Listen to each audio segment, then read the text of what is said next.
नमस्ते प्रणाम, मैं सोनिया यादव अपने चैनल पे आप लोगों का स्वागत करती हूँ। बहुत ही प्यारा सा, बहुत ही दर्द भरा गीत लेकर आई हूँ। गीत अच्छा लगे तो लाइक शेयर कमेंट करना न भूले दोस्तों। वीडियो को लास्ट तक सुने। पियावा यगिया में कैसे जलईबा, हमके फिर नहीं पाईबा ना। पियावा यगिया में कैसे जलईबा, हमके फिर नहीं पाईबा ना। लाली पलंग बिछौला मोरे पियावा, तो तकिया लगवला ना। लाली पलंग बिछौला मोरे पियावा, तो तकिया लगवला ना।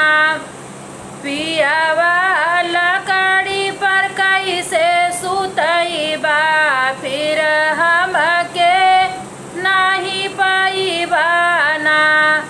पियावा लकड़ी पर कैसे सुतईबा, फिर हमके नहीं पाईबा ना। पियावा उठई आगे की लहरिया, पियावा उठई आगे की लहरिया, मन में प्यार जागल ना।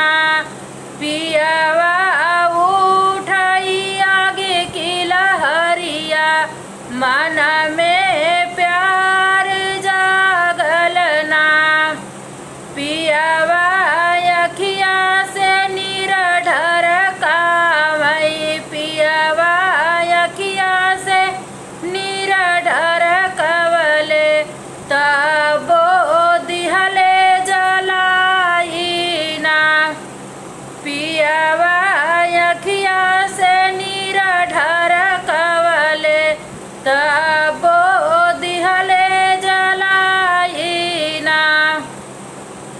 पियावा जली गईल मोर शरीरिया, पियावा जली गईल मोर शरीरिया, तोहरे पास तस्वीरिया ना।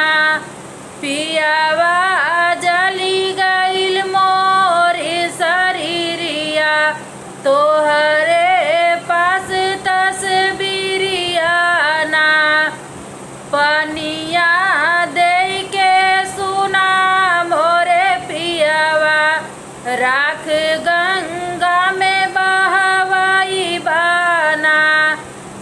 पनिया दे के सुना मोरे पियावा, राख गंगा में बहवाई बाना। पियावा यगिया में कैसे जलईबा, हमके फिर नहीं पाईबा ना।